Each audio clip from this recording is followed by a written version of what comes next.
keep winning, we conquering daily. Envision that pay me is never this.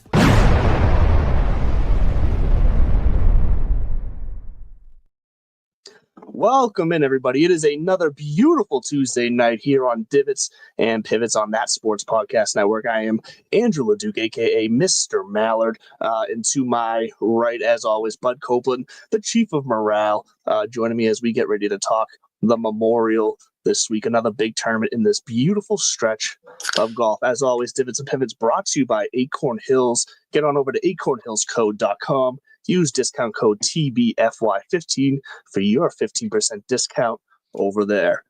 So now that the bills are paid and the friends are taken care of out of the way, Bud, how is Which City Studios going tonight? Good. We're wrapping up. I guess we're wrapping up, winding down, what do we want to call it? Right. The Which City Studios, hence the new camera angle with the Peloton behind us. I did notice.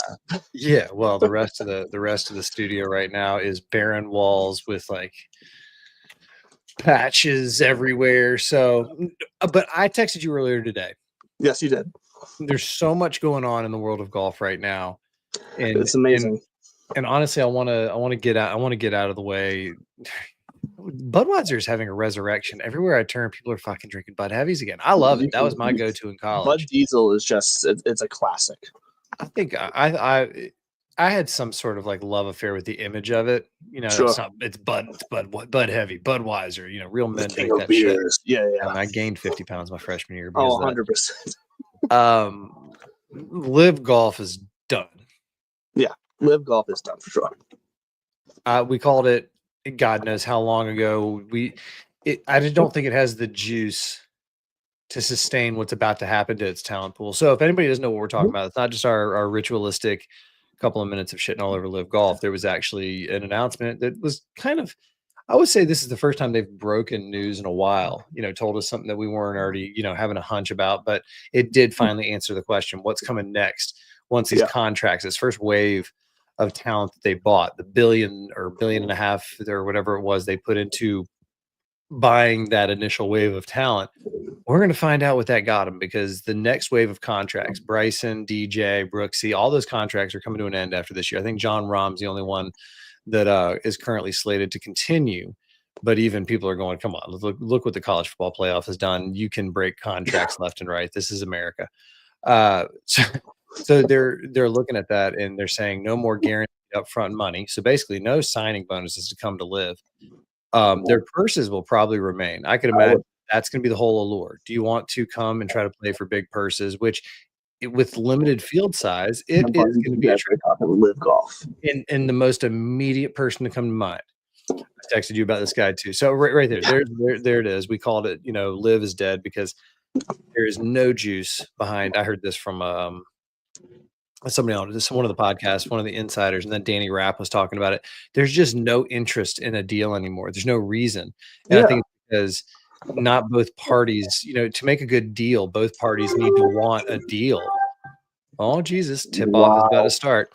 And right now the PGA Tour is kind of looking around going, what do we need these guys for? You know, it's not beneficial to them anymore to go and make a deal. So they're just going to let the Live wither on the vine. If all of a sudden Live gets some momentum, then there's a, you know, framework or an idea of what something might look like. But once all the talent comes home and there's not a real impetus for guys to go immediately over there, I think you're going to get a lot more of what we saw with the initial talent, you know, wave that went over, guys in the latter half of their career who maybe they know that they've got a couple more runs in a major, maybe, but the consistent grind, they're just over it. You know, like Lee Westwood or something like that, who's just like, I'm done.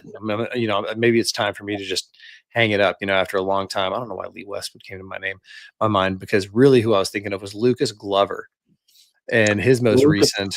So here we're gonna go ahead and just there's your. I'm sorry. Did you want to say anything about the death of Liv? Well, not necessarily the death of Liv, but ESPN, that noise that you heard, ESPN did just drop a bit of golf news right on that. You said no. Tom, pause. That is not. It's not news. It's And not so news. that's what I was going to say. I was saying they're dropping it as news, but we already knew this was Everybody's coming. talking about This was said for a year. I don't know if it was a year, but you're right. Because I remember a long time ago, we were like, "Oh, look at this! This changes are coming." We'll get to Yeah. that in a minute. So Okay, back to so Lucas Glover. we'll go back to Lucas Glover and wanting everything to be about him because he wasn't happy that nobody liked him as much on TGL. Wow, I like that. I didn't see Think that about it. Since coming. TGL, all of a I sudden he can't keep his mouth shut.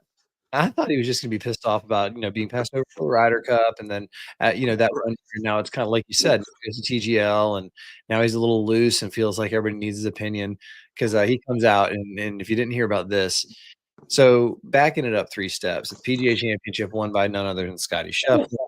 Yes, Scotty. One of the stories all week was that earlier in the week, and they don't necessarily do this at every tournament all over the place, forever, but especially these majors, I guess joining guys. they will test, for club compliance. Over on YouTube right now, and that's what's. And so what'll happen is they'll take 30% of the field, say, "Give me your driver." They're going to test it, make sure everybody's honky dory, and that nobody has a competitive advantage.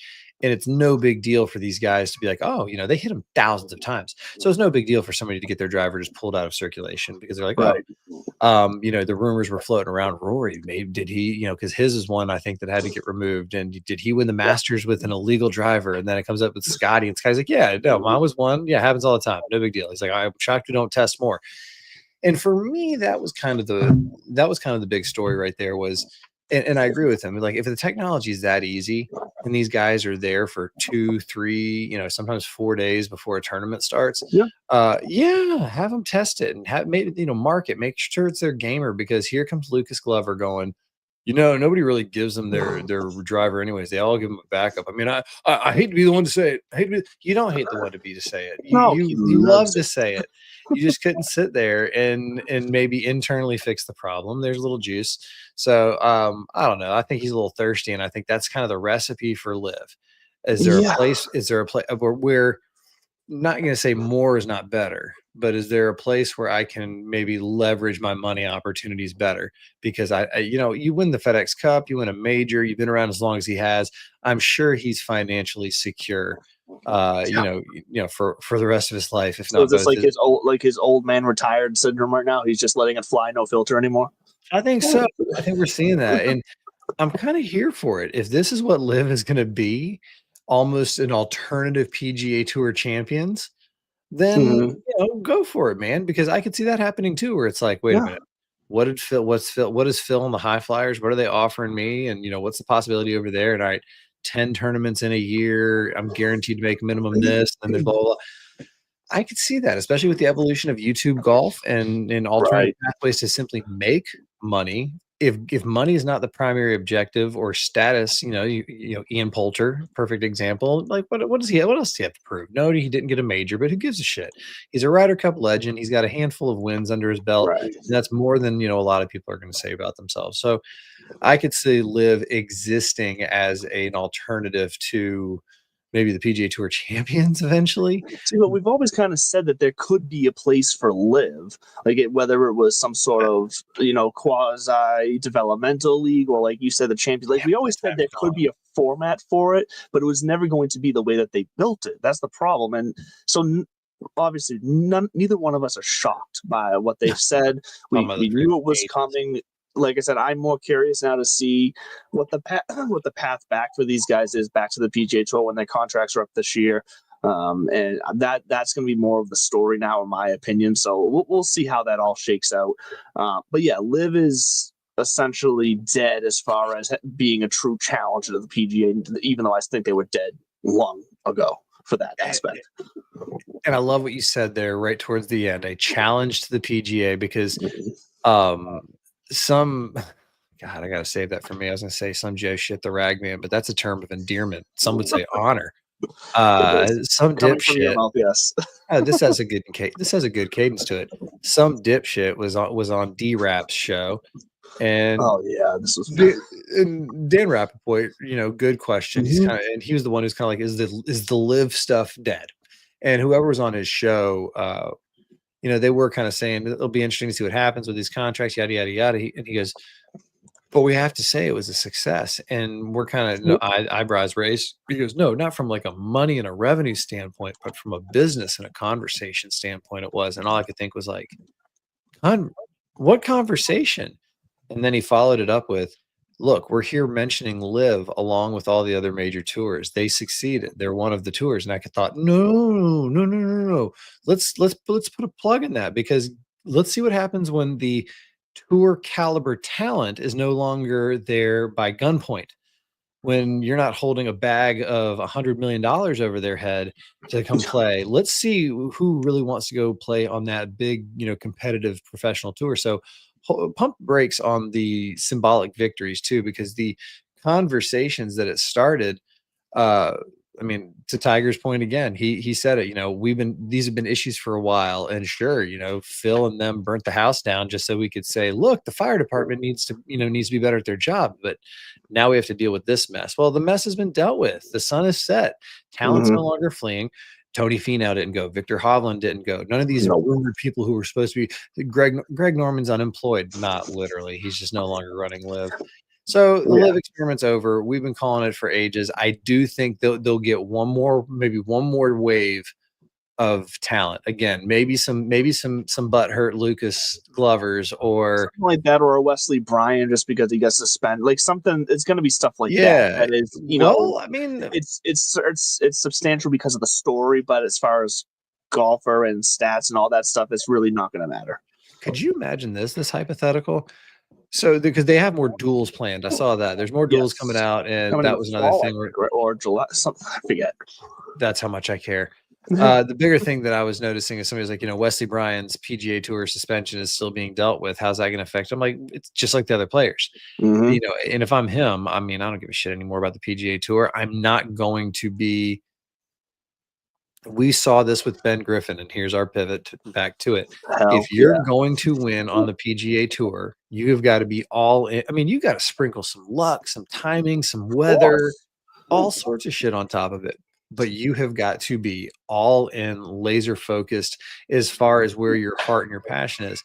And the Bryan brothers have just outgrown it. I don't blame. I mean, I wouldn't blame him for hanging it up or focusing all in on his YouTube life. That could spawn this other competitive opportunity that could then, could yield other results. I mean, could you imagine if Wesley Bryan joins a Live squad next year, and then because the Brookses and the Brysons and some of that other high level talent has gone away, the field's a little looser, and he's all of a sudden the top ranked guy going into the U.S. Open, and that's how he gets in, or that's so I could see a path forward that would be an interesting one. But as far as the great Live experiment and like the new era of golf, over and done with. Ben Griffin. Ben, and I texted you this because I keep going through nicknames. Do you why don't you recap the Ben Griffin story / get us to Sunday, and then I'll tell you where my brain's been for, at least 48 hours. Yeah, so Ben Griffin, if you don't know, so I first got introduced to Ben Griffin. I admit I don't know anything about his real beginnings in golf or anything, but I first got introduced to Ben Griffin on TikTok. He was posting videos about a week in the life of a PGA Tour pro at an event, and kind of what he packs, what he goes through for his practice workout routine, and what it looks like day of tournament on the course. Like a little behind the scenes. Pause. It's basically, if you have a partner who sits there and watches makeup videos and get ready with you videos, that's what it is for golf guys. That's exactly what it is. And I'm here. That Nike sent me. I forget exactly what sponsors, because Nike sent me this one. It's a lot of that, and it's fun. Whatever. His wife's girlfriend, I forget, gets involved, and it's good stuff. So that's how I got introduced to Ben Griffin, and I'll admit, and I'll say dead wrong here, and I apologize, Ben, if you're watching this. I'll admit, when I first saw it a couple times, I was like, oh, this is good for this guy. He's probably never going to do anything on the tour, but like he's working hard to at least be as known as he can. He's now won 2 events this year. Now, granted, the first one was the Zurich. It still counts, people, but it was technically a partnered event. This is his first solo win, his first 2 ever PGA Tour events coming in the same year. Doesn't typically happen that way for professional golfers, so I love to see the confidence that he's coming out with right now. He almost did kind of lose it down the stretch. Matty Schmid was roaring up the leaderboard with him there. Matty Schmid. I gotta admit, I'm kind of a fan now. Well, yeah, because you know what, he had a stone face, like icy, like he was there in the moment, and nothing He was don't going to give a bother him. schmid. And yeah, he don't give a yes. He showed it though on 18, being down one on 18, and he was chipping from off the green by the water, kind of on a slope out of the rough, and he chipped it in to do everything he can to force a little bit of pressure on Ben Griffin to sink his putt. Ben Griffin had a giggle about it, and he was like, "Well, I guess you're really going to make me do this." And look, he had like a 3-foot putt. He sank it. He won a nice little ceremonial fist pump. And Ben Griffin, your champion at the Charles Schwab this past week. I love it. I absolutely love it for Ben Griffin. I want to see it. And I must say, this was like a geek out moment too, a little bit here. And I'm sure not a lot of other people mentioned it. His sunglasses, fantastic. They were so reflective. You could, when they had him on camera, you could see what he was doing in his bag. Like you could see down into his bag, seeing what, like, his clubs and how he was moving around. Like I was just like, hey, look at that. We can see what he's doing. So, okay, now I'm gonna take over and bring the golf story back into this. Now that the social media aspect is out of the way. So Ben Griffin You can count was a two-time honorable mention All-American at UNC. He set their you all-time scoring record. He was on tour previously, and then he retired. Basically, he ran out of money. I mean, it's an expensive sport to excel at. We talked about it. You need luck, you need timing. He was working as a loan officer, and you've heard that 50 bajillion times. It's kind of like Jake Knapp was working as a bouncer before he won. Right. You know, what was your last job before you actually did this? And what I found out recently, or I heard, it was the CEO of the company he was working for, who was actually like, you know what? Fuck that. You're going to be a pro golfer. And so he was the one who staked him like 120 grand or 100 grand to lay him out for 2 years to say, go get him, Tiger. And he did. And so it brings back to me those sunglasses. And we've got some good nicknames here. We got Benny G, a little homage to the saxophone artist and the hair. Benny Blades, because he's a golfer and he plays blades.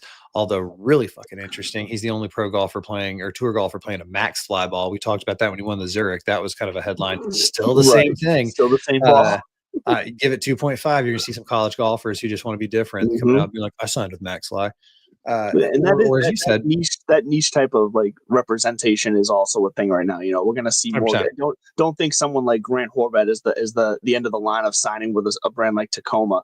I mean, or Acorn Hills. You know, it's not like not everybody needs to go out there with Peter Millar. Give Nate Rand a shout. Want their own path. Tell him Bud sent you. Or Benny Shades, as you said, the sunglasses, which he kind of said are a thing. They're either prescription or they help with floaters, he says. Yeah. So if you ever had like the little star like floaters things. Yeah. Every time Benny Blades, Benny Shades, Benny G, I'm here for it. And then here's the best part about this Charles Schwab tournament.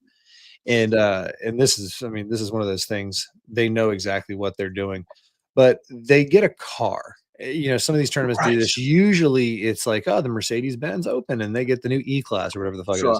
So this year, the Charles Schwab Challenge, hold on, just a little parched. Well, I will say, to lead you into that, the Charles, it's always some sort of classic car. Like last year, I want to say it was some sort of old Mustang. Last year, it was a 75 Schwab Stingray. Okay. Before that, it was a 73 Schwab Bronco. Before that, it was a Firebird, a Power Wagon, a Challenger.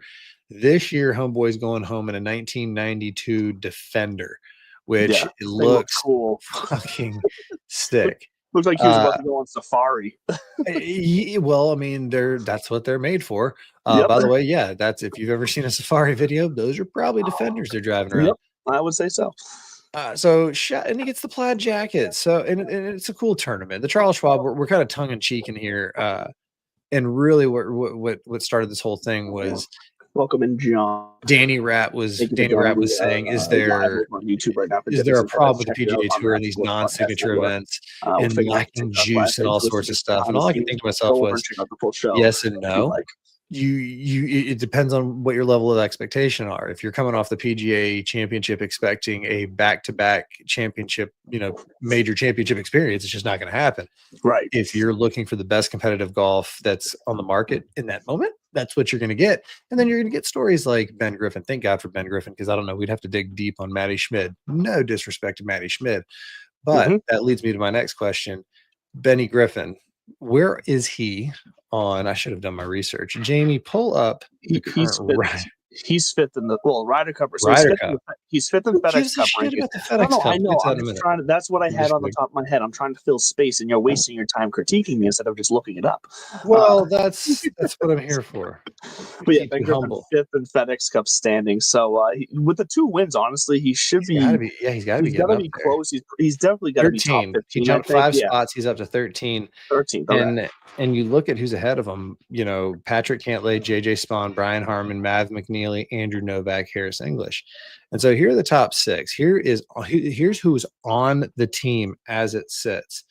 Number 1, Scotty Scheffler, duh. And it's fucking like, of course, it's his spot for the next 10, 12 years if you want to. Yeah. Scotty Scheffler, Xander Schauffele, Bryson DeChambeau, Justin Thomas, Colin Morikawa, Russell Henley. I like that starting 6. Yeah, I'm fine with that. That's a good, strong 6. So Keegan at 18, what does it take for him to pick himself? So I think that the way he's going to look at it, I think for him to pick himself, he's going to have to be in that second 6. He's going to have to be top 12, I think. Unless they're now, I will say, unless it's someone with the I guess the smaller credentials like Ben Griffin, who sticks around, and if he were to be like one of those guys in contention right around the 6 to 12 range, like I could see Keegan taking himself over someone at that level because he's still just coming up and whatnot. So like, I don't no hate on Ben Griffin. I love Ben Griffin. I've talked about Ben Griffin a ton on the show, but I just don't see Keegan going out of his way to pick himself. No matter how bad he wants to play, I think because of the way he felt like he got screwed last year, I don't think he's going to want to do that to anybody else. That's what I was going to say is it's either I got screwed and I've earned my way here. And then like the team took a vote or some shit. But the real answer is what you said. It's like, nah, he's not going to take a potential pick from another up and comer that would distract from his captaincy duties, et cetera, et cetera. If he's in the top 6, if he all of a sudden goes out, let's be honest, Keegan's been in competition in a lot of these tournaments. Fantastic form. We've seen him late on Sundays, look out for him this week. Wink, wink, nod, nod. And so I think that it's not outside the realm of possibility. And with Tiger doing it with the President's Cup a couple of years ago, I think it was 2019, maybe. I think that in the modern era, we might be bringing back this idea of a playing captain. I mean, that's how it used to be. Walter Hagen. Yeah, we haven't seen that in a little while. Who was the last playing captain? Who was the last playing captain for Team USA on the Ryder Cup? Because I feel like it has been a while. This is fantastic. Siri, that's way the fuck off. I don't care that Zach Johnson will serve as the Ryder Cup in 2023. That is useless information. Man. Let me do the good old Google search. How about that? Yeah, bring some Android search logic into this. Exactly. Holy moose. And that was a pretty clear question. It was on US Ryder Cup. All right, while you're pulling that up, though, there's a lot of these names in 7 to 20 that I can make an argument for. And it's easy to skip over the JJ Spawn because of the lack of name recognition. The closest thing he's got is losing in a playoff to Rory. What a bitch. You're gonna love the answer, by the way, when you're done this lot. Had Billy Horschel not gone out with an injury, was it an injury or an illness? He got injury. And Zalatoris. Yeah. Okay, good. I didn't want to. So you got Billy Horschel, Billy Ho at 20, Wyndham Clark at 19. If Wyndham is in form, I don't mind that. No, we already said what we got about Keegs. Lucas Glover's at 17, and I think Lucas has got to get into the top 12 after his pity party and the kind of shit that he's throwing out there. I don't know. Maybe he's a popular guy behind the scenes, but from what I can see, he kind of seems like a thirsty hoe. Exactly, and that's how I feel. Honestly, I think he needs to get into the top 6 because I have a feeling he's garnishing this reputation amongst his peers that he would be like a locker room killer as far as the attitude in there. I feel I think they want him to stay away from this team. And I will leave a small part of my brain open to the idea that maybe you and I are way off, and maybe he's like a locker room god, and they're all like, "Hell yeah, there's Lucas, not giving any fucks." Man, he had the balls to tell all of our secrets. I just can't see that. before we get back to your trivia answer, Tom Hoagie's at 16, which I think is too low to go for a rookie. Mhm. Tony Finau at 15. Anywhere there or higher, you got to take him. Anywhere 15, 14, you got to take him. Danny Berger at 14, I think you got to take him. Yeah, I You think got he's enough of a punch. He can do it, I think. then you got our boy Ben Griffin at 13. If he continues his trajectory, I don't even care if he wins again. If he just continues with some more solid play and creeps into the top 12, I think you got to take him. And I think you got to take him over maybe Maverick McNeely, who's higher up, just I would, yeah. because you've got a winner versus a very, very gooder right now. And then Harris English at Correct. 7 is almost a no-brainer. Same thing with Brian Harmon at 10. Yeah. The little lefty is, I mean, the little lefty is gonna. He turns it on when like the pressure's up to like he has a quiet attitude about him where he's like that guy that he's gonna walk all the way through, like the whole round he's just gonna walk quiet, and then when he wins his match, he's gonna turn around and tell the other guy like "fuck you," yeah, like you know what I mean. He's gonna be that guy that surprises you with his aggression. I feel like have that you Napoleon syndrome. Thank you. Are you familiar with Family Guy? Yeah, big whoop. Want to fight about it? Like that exactly. guy. Yeah, Exactly. And you have to have at least one of those in your crew. I had one we had one in ours in college. He was this 5'3", 5'4" Filipino kid who was just shredded, like 150 pounds or 40 pounds soaking wet, but it was all muscle, Bruce Lee looking motherfucker.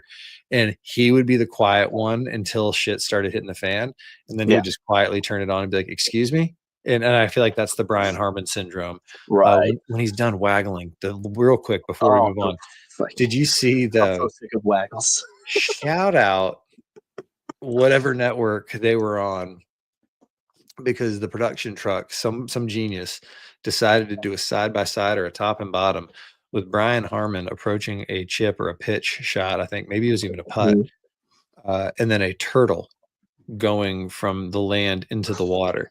And they started seeing who's going to make it first. And I think that's fantastic.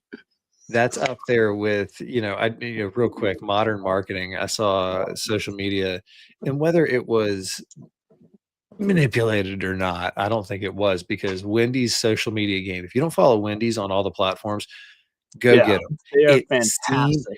They're always looking for a fight. It seems like it's fake, and you have to realize, no, their marketing department a few years ago decided to go all in on social media with just a trash talking, nameless, faceless entity traveling 5 feet. And so the most recent one that I saw, and I think it's a repeat, was that Chick-fil-A was announced as the top fast food joint, in America for the whatever year in a row. And Chick-fil-A posts, could you imagine if we opened on Sundays to give everybody else a chance, like you, Wendy's? And when the Wendy's account just commented back, "Your mom's a hoe." I don't know if it's because we secretly don't mature past 15 if you have a Y chromosome. But to me, that's what I want out of my social media snark, and I think that's kind of what you would get with Brian Harmon. Yeah, it's exactly what I want. It's exactly what I want. All right, you ready? Are you ready for the? Because I was actually surprised by this answer. Who was the last playing captain? Was it Walter Hagen? No, it was not Gene Walter Saracen. Hagen. No, it was not Gene Saracen, but you're sniffing around, I guess, the right time frame. Lord Byron. This is so much further back than I thought. I thought we had one more recent than this. No, it's not. I hate myself for not knowing this. So the answer, I'll give you the year first. Let me see if you guess. So it was in 1963. 63. Yeah. Arnold Palmer? It was Arnold Palmer. Arnold Palmer was the last Ryder Cup, U.S. Ryder Cup playing captain, and he led the U.S. team to a 23-9 victory that year. And he was 3-1 in pairs and 1-1 in singles. So did you say 23-9 win? 23-9 victory for the U.S. that year. The evolution of the Ryder Cup's fun. We'll get to it later on this season. The number of matches, the days, the time of year, et cetera, et cetera, et cetera. The introduction of the Europeans and Severano Ballesteros. That's really where he shined. So I don't even know how we got on the Ryder Cup. So go ahead. Real fast. You want to know who was left off that team, surprisingly? That 1963 U.S. Ryder Cup team that won 23-9. It was Jack Nicklaus. He was left off after winning his third major title at the PGA Championship that year. He was only 23 years old at the time, left off the team.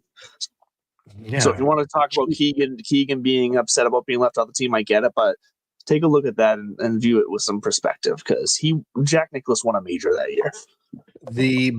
At the very beginning of the show, your ESPN alert went off. Yeah.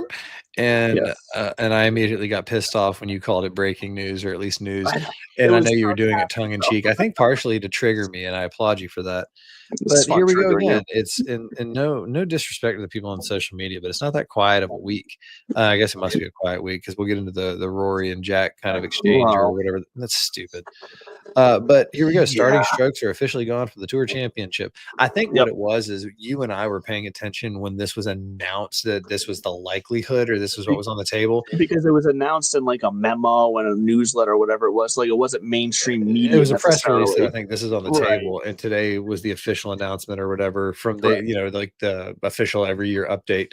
Because it was around this time that we heard about, well, it was June 6th, I think it was, or June 5th, whatever, a couple of years ago, when we heard about the Live potential agreement. And well, yeah, it makes sense right around the PGA Championship. It makes between PGA and the U.S. Open. So it's not real news. I think what we heard, and we'll see what the details shake out to be, but no more starting strokes. It's gonna be like top 30, and then they're gonna go down to 16 in the weekend, and then only the top 8 going to Sunday for maybe even down and like 8 through Saturday and 4 into Sunday. I don't know what they're going to do, but good. It'll be fun. It'll be different. You know what that does? That brings a sense of excitement and I can't think of the word, but like definitiveness to every single day of that tournament that weekend. Because it's every day is going to have who's going to like a line where who's going up and who's not making it, who's going up, who's not making it. Like, that's going to be, I think, like the perfect mix of excitement and tension for that tournament that weekend. That is going to be fantastic. I think it's going to work out perfectly. And honestly, I'm glad you said that, this kind of definitiveness, but the everyday nature of kind of having elimination, because the NCAA college championships are going on right now. And I think we talked about Liv dying earlier today. And another element of that was the deep bench of the PGA Tour. Correct. And so, I think actually going to the finals are tomorrow. Let's see who's in the final match real quick. We'll just kind of cut it to the chase. The NCAA, I haven't paid attention right now. You have. It's Virginia. I think it's Virginia and Ole Miss. Yeah, Ole Miss beat Oklahoma State in the semi. So Virginia and Ole Miss are going to go head to head tomorrow for the NCAA title. Yay, for the team title. The individual championship was a guy from Ole Miss. He's got a really funky swing. He like almost hesitates halfway through. His head drops 6 inches, and then he just slams the ball 550,000 yards. Michael Lalasso, I think is his name, or something like Larasso, something like that. Anyway, the NC2As, part of this tournament too was the freshman, or last year freshman, so sophomore Jackson Coiven from Auburn. He finished in the top 10 in the individual standings, got another point. He got his PGA Tour card. There's been some criticism that because of the nature of how you get in, which is it is a team sport in college, there's an individual champion crowned, but it is overall a team sport. We had a tournament or a finals, an NCAA finals, without the number one golfer in David Ford. His team in UNC didn't qualify. And so there were some people trying to criticize that. And I think they were just trying to stir shit up, because I wanted to raise my hand and be like, Heisman Trophy winner doesn't always play in the national title game. The MVP doesn't always play in the NBA finals. Like, that's a stupid argument to make, that the system is flawed if the best player isn't on display. Some people will try to at me and say golf is an individual sport. And I would go right back at them and say, not at the NCAA level. It is a team sport full of individual performances, much like gymnastics. You do have individual elements. I grant you that. So get off my lawn if that's what you're trying to bring to me. Outside of that, you do have these team regionals, 5 matches, five individual matches, best of 5 kind of setup. And then 30 teams get to the nationals. And after 4 rounds, or I want to say it's 3 rounds and there's a cut, but after 4 rounds of individual stroke play, the field is cut down to 8 teams that then go head to head for, the team title. And so the amount of NCAA or crossover with the PGA Tour right now with this kid, Jackson Coyven just got his card. We keep talking about Gordon Sargent's about to go pro.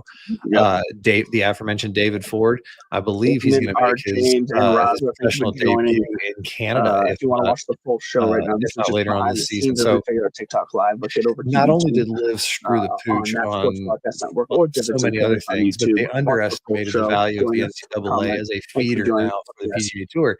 And you sprinkle on top of that, one of my favorite phrases, the NIL potential. These kids can go, we've talked about this, you can go play, get an education and a college experience for 2, 3, 4 years while banking some money into playing some dope ass tournaments on the amateur level, like the US Amateur or the Walker Cup or the North South or all these intercollegiates. So much valuable experience in that. That's what that comes down to. Like these guys are entering with their tour card once they get their cards with so much more experience than previous generations. And so it's fantastic. And so it's going to make these signature events that much more valuable to get into.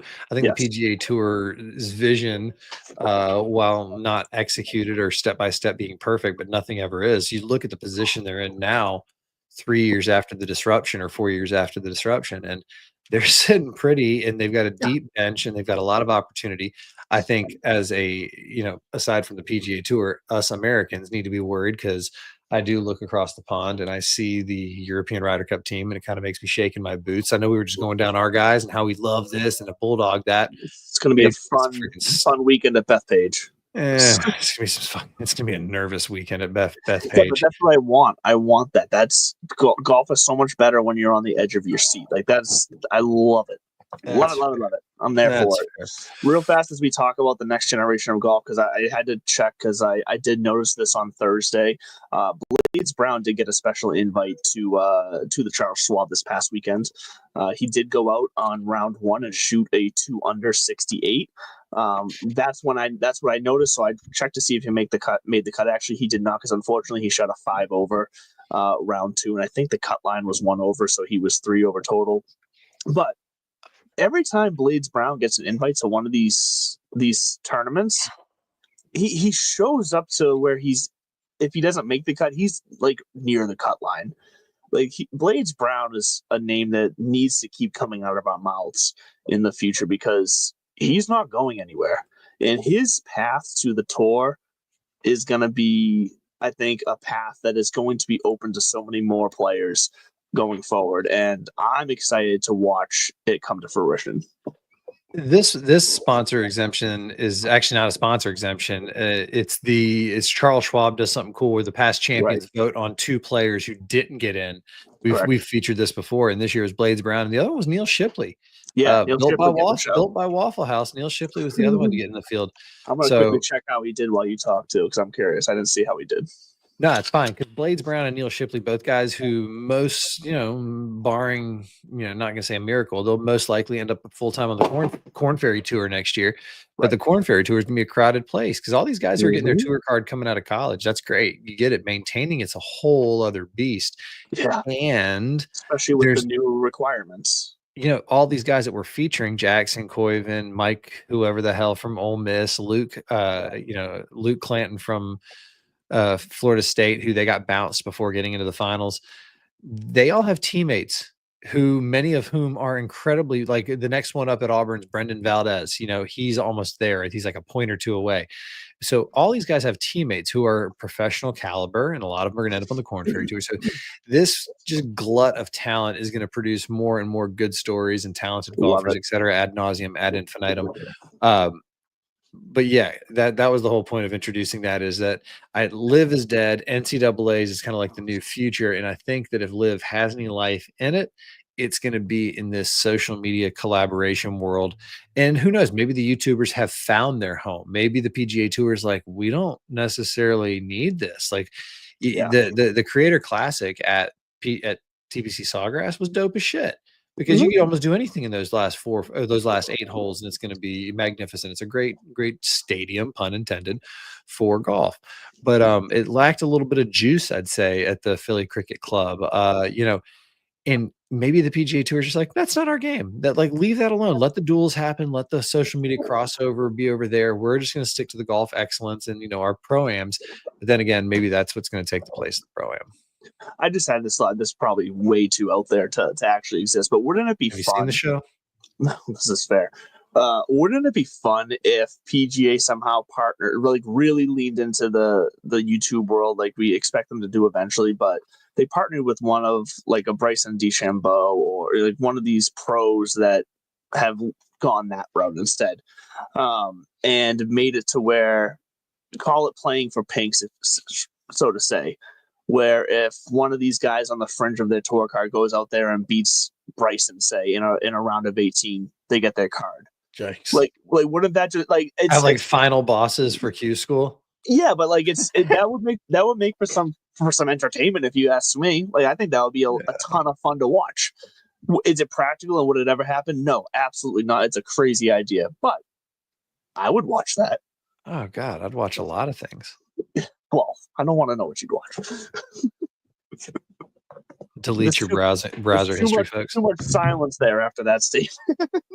I'm trying to think of a subtle way to pivot over to the memorial, but then I was thinking of Barbara Nicholas, and then I just felt bad about myself. So let's just hard pivot then. So the memorial tournament. Jack Nicklaus disappointed that Rory's not playing the memorial. Let's dive headfirst into the ice. Okay.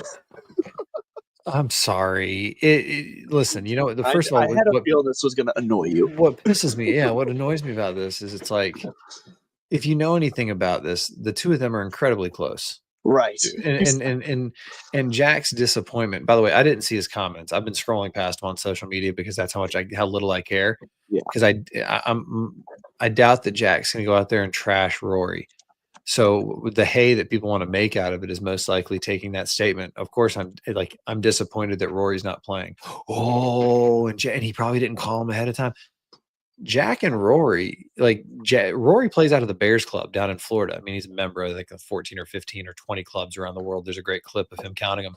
But he spends a lot of time, and he's based out of Jupiter, and the Bears Club's down there. And if you know, again, that's Jack's club. Mm-hmm. Muirfield Village was his first love, like his first baby. He bought this land right when he was a pro in the 60s, and he would hunt on it with his dad and family for a while before he turned it into what it is now. So Rory and Jack have a fine relationship. My guess is it's a slow fucking week. Scotty Scheffler's on top of the world, so we can't talk about hookers and DUIs. Not anymore.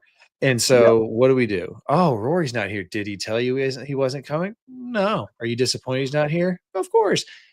But he's disappointed because one of the greatest golfers in the world is not at a tournament that is meant to have the greatest talent. And it is what it is, though. I mean, it's one out of 140 guys. It's a key one. But he would also, if there was follow-ups, probably say, like, I get it. He's going to India, and then he's got to prepare for the next major. So I have the full statement. So tell me, because I want to know how wrong I am. So speaking with reporters Tuesday in Ohio, Jack said he didn't have a conversation with McIlroy about his choice to skip the memorial. He found out in the middle of last week, and here's his quote. His exact quote is, "Yeah, it surprised me, but guys have good schedules and they got things to do." So here's the thing. So that, I think, obviously the Nicholas, quote unquote, calling out Rory is fully and like exploded, hyperbole here.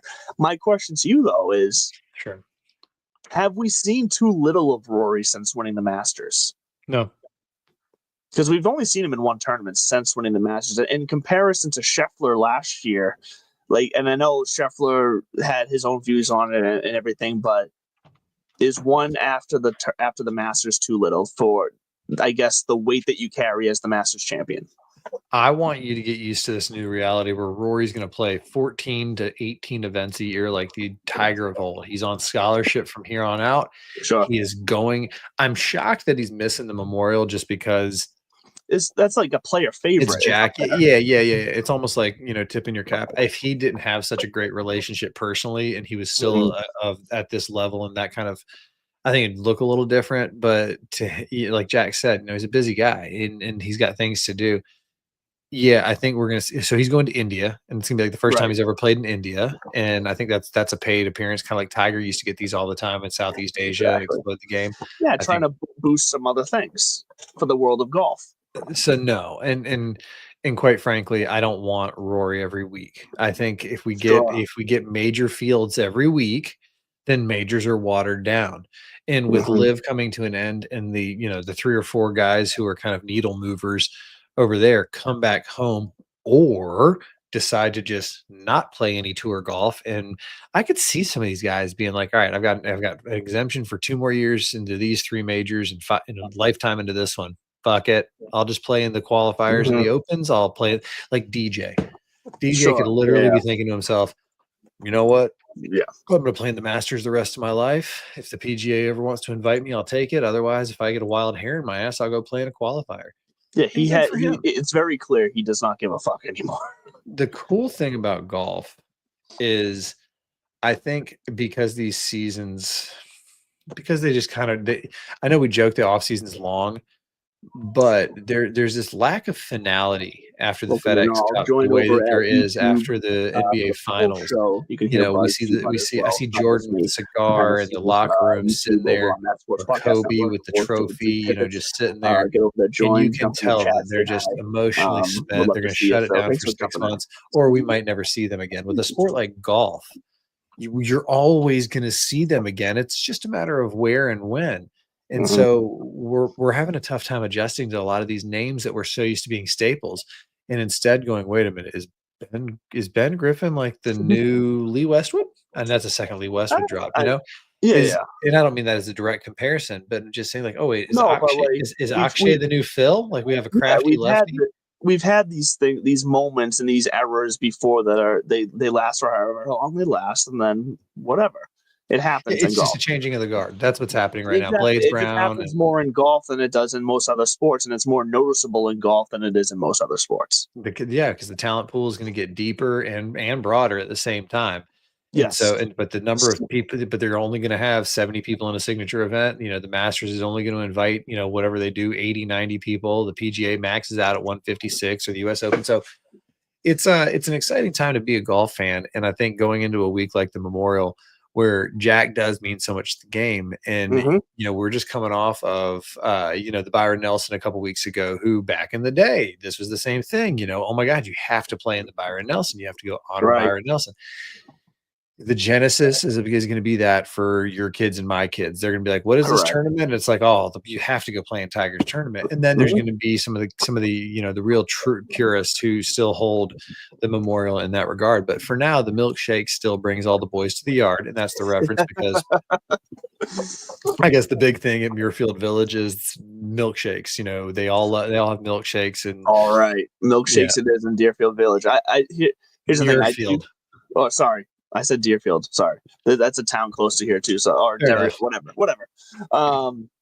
I do want to talk a little Scotty Scheffler, because I asked the question about have we not seen enough of Rory, and I also beg to question, have we seen, because of your point about you don't want to see major fields all the time, have we seen too much of Scotty then? And before you answer that, just know I want to almost prove a point and address a topic that surprises me, because we're going to pivot to his injury for a second. But first of all, have we seen too much of Scotty? Is he coming out here too much? Is he watering down himself and hurting his own image by playing as much as he is?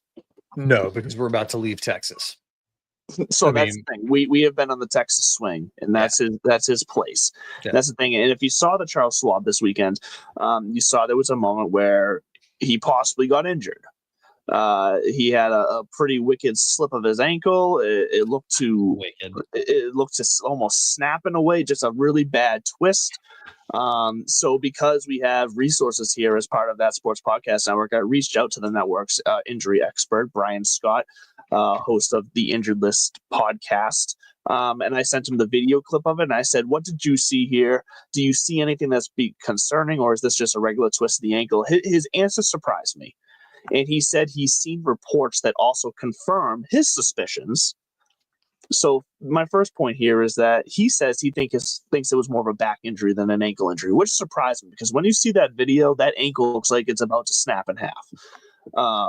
So it did surprise me that he says, and it's been confirmed by other sources, that it's most likely a back injury. Now, Scheffler finished the week. Brian and others don't seem to think it's going to be an injury that we need to worry about with Scheffler. If it is a back injury, though, we've seen back injuries in golf. If it's even just a tweak, it's going to linger. I'll be curious to see after the adrenaline of the weekend wears off next time we see him this weekend, if he's a little tighter, to say. But something Brian said in his answer to me caught me off guard because he said to me, I think it's more of a back injury, and I think he's been dealing with it for before this moment with the twist of the ankle, and that's the explanation as to why he's been playing so poorly. Now, so here's the thing, and who's been playing poorly? So he was saying Scheffler's been playing poorly, and here's what I'll say: he's not necessarily a golf fan. He's strictly he'll look at a video I send him, and so he's not in touch with the happenings of golf. I simply said back to him, I said he did just win the PGA Championship the week before, so poorly's not the fact, but there does seem to be, outside of that major win, there does seem to be this perception that Scotty's not been playing well, and I want to read a few rankings for you for some of these stats. Because I just noticed this, and this is, you want to talk about some stats that we always go to as well. Scotty Scheffler, the number 3 putter in this week's field, and I will say the field for the Memorial is probably a pretty good test as far as where you rank amongst the best of the best outside of a major championship. So he's 3rd in putting. He's 1st in strokes gained approach. He's 1st in birdies or better gained. He's 1st in short game. He's 1st in ball striking. He's 1st in tee to green. He's 1st in par 4s 450 to 500. And he's 7th in proximity 150 to 175. He's not playing poorly. He is still playing world number 1 level lights out golf. He's just not won as much as he did last year. And the comparison needs to go away that just because he doesn't have, 4 or 5 wins by this point like he did last year, it doesn't mean he's playing poorly. He is still dominant in moments where we've now seen multiple golfers fold and collapse. He's there, standing strong, holding steady as the world number 1. I am not worried about Scotty Scheffler at all, injury or not.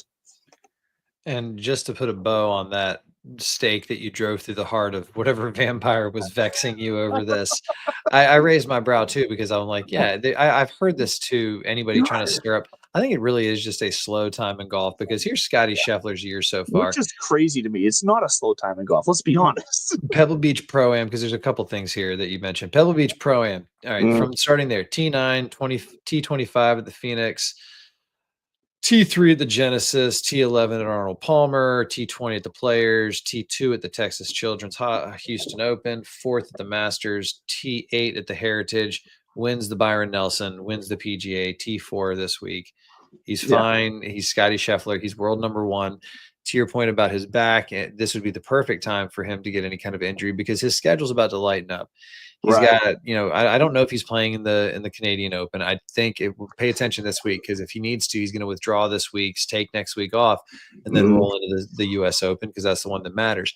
After that, we are in this kind of time of the season where they do have minimums. Now, they do have to play in a certain minimum number of tournaments, certain number of events, et cetera, et cetera.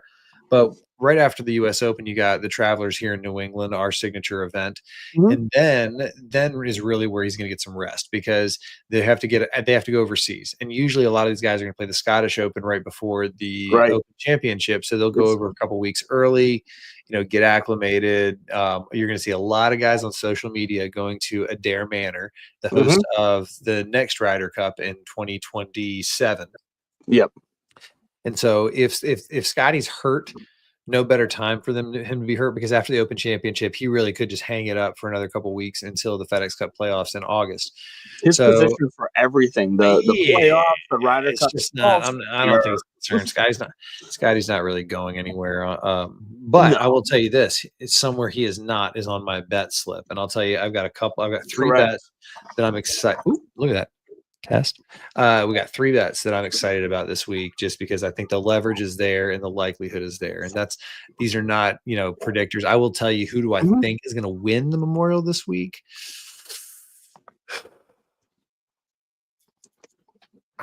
Do we agree? Let's see. I really think Patrick Cantlay might remind us that he's good at golf. Okay. If he can turn that putter on, he's struggled a little bit with it. If he can turn that putter on, he 100% has the game for this course. Well, before we get into the betting side of this, who do you think? Not leverage wise, not like who's a good play, but who do you like this week just to win? So my winner this week is Justin Thomas. I think he's Yeah. going to ride a little bit of that high. He's been riding. He got that win out of the way, so I feel like he's breathing a little bit lighter now, and he does just stack up well for this course to where he's in the top 5 of my model. So yeah, I'm also staying away from Scotty Scheffler. In There's multiple just no way to make money there. So, well, that's the thing. So, in multiple formats for the reasons of that, his odds just are useless. On DK, he's 13,300. Like, that's just absolutely useless. The next closest guy to him for salary is Xander at 10,900. But even then, I'd rather pay for Justin Thomas at 10,100. So, like, that's where that all comes in. Like, there's so much more value this week than playing Scotty Scheffler, really, in any format. And plus, when it comes to one and dones, I've already played Scotty Scheffler. So, Justin Thomas is my one and done this week, and I actually feel quite confident with it. That was my finalist. He was on the tip of my tongue, and then I pivoted at the last minute to Patrick Cantlay because although he missed the cut at the PGA, he has been in decent form this year. He's got a handful of top 10s, including a top 4 T4 at the Truist a couple weeks ago, and he's won the Memorial twice. Right. So horses for courses, guy who's trying to get into that major form himself and solidify his Ryder Cup presence. But here are 3 bets that I think that. I'm going to put 3 units out there, 1 unit on each one with high leverage, high yields for returns. And remember, folks, only for entertainment purposes. Don't ever bet what you don't ever. Just imagine yourself. You're going to place a bet. You could be walking outside and lighting that amount of money on fire. That's the likelihood of what you're about to do. That's how you need to view it 100% because odds ain't going to work for you. Yeah, if that money's going to anything else. Okay, anyways, Tommy Fleetwood. Tommy Fleetwood, first round leader plus 3,500. He looked good this past weekend, so I don't mind that for that. Yeah, I mean, maybe he's just a hot hand, and again, he's got that distinction of most most runner ups without a win, all that kind of shit. So, all right, Ricky Fowler, top 5. Ricky has got a decent history at Muirfield Village. He's always in the background with Tiger, poor Ricky when Tiger's making that flop shot. There's Ricky's orange. And then the aforementioned Harris English. So this is my winner pick for some leverage. I don't necessarily think that he's the favorite, but at plus 5,500, Harris English coming off of a 65 at the PGA Championship to backdoor his way into a T2. And if you watched his interview with Amanda Balionis and that big fucking dumb grin of his, he's feeling it. And I say that with all love. I get it. Spot on. He's feeling himself. And again, with the Ryder Cup around the corner, he's another one. Keep that dog in your sight. So Harris English to win plus 5,500.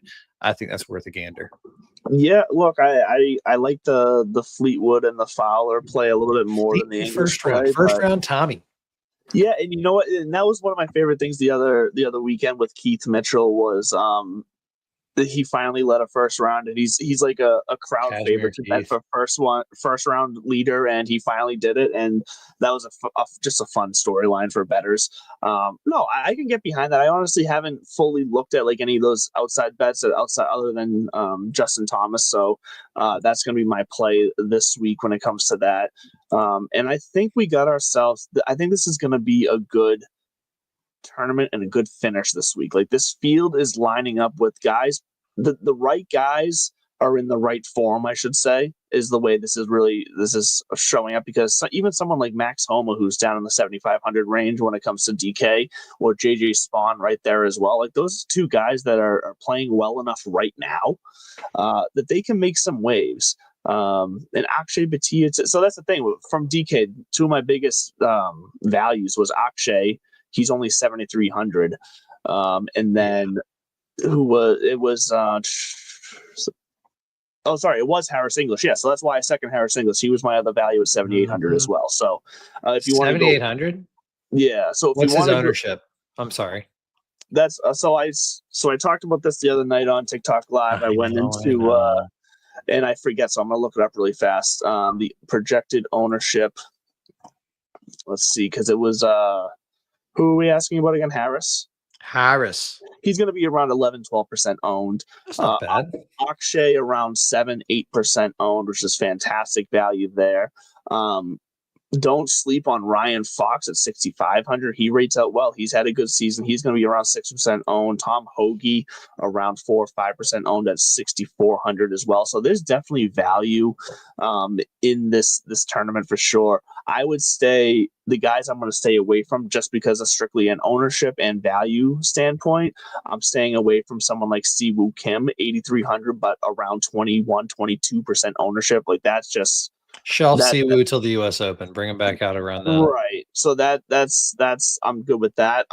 Bud Cauley is seeing a ton of play after his performance this past weekend at 6,800, but he's going to be around 20% owned as well. Like that doesn't add up as from a value standpoint for me. So those are guys that I'm just staying away from. And like I said, Scotty Scheffler, even at 13,300 on DraftKings, he is still projected 26% owned. That's absolutely outrageous. There's no edge to playing Scotty Scheffler in any format of betting, DFS, whatever. It is a bull market for Scotty. Yeah, that's absolutely crazy if you ask me. So stay away from those guys. Finance bros like that's not how it works, man. Yeah, well, guess what? It's how it works for me. Whatever. Land the fucking plane. I raise your degree with my gut feeling. But that will do it for us here on Divots and Pivots, as always, here on Tuesday nights. That's Sports Podcast Network. Tomorrow at 8 a.m., you can catch us on all your podcast platforms. Thank you, Golfer Gang Network. We love those guys over there helping us grow to the future of this show. So get on their Spotify. You can catch us 8 a.m. every Wednesday morning, the replay of tonight's show. Golfer Gang. I tried. I was landing the plane, and something I learned. Hold on, real quick. You know something I learned today? You opened the emergency hatch. The Crip Walk, and I was watching the Crip Walk. Oh my God, the Crip Walk? So Kendrick Lamar, he's up there, doing his little walk. And Serena Williams looking hot as shit in her little skirt doing the Crip. Snoop was saying it's not just the Crip Walk. It's just the dance is just called the Walk. Bloods and Crips both do like the same or similar dance. And it's all. So I found that fascinating. I didn't know that it was all about unity and love. In the gang world, this plane had a crash landing for sure, but that's okay. No, I love that. But you can catch us here again next Tuesday as we break down the Memorial, as we get ready for the Canadian Open and leading us into the U.S. Open after that. We love you guys. Thank you for hanging out with us. And hey, you guys over here on TikTok Live that watch behind the scenes with me, thank you for that as well. We are going to figure out how to get this show live on TikTok as well. I promise you, I'll do some research. Love you guys. Stay classy.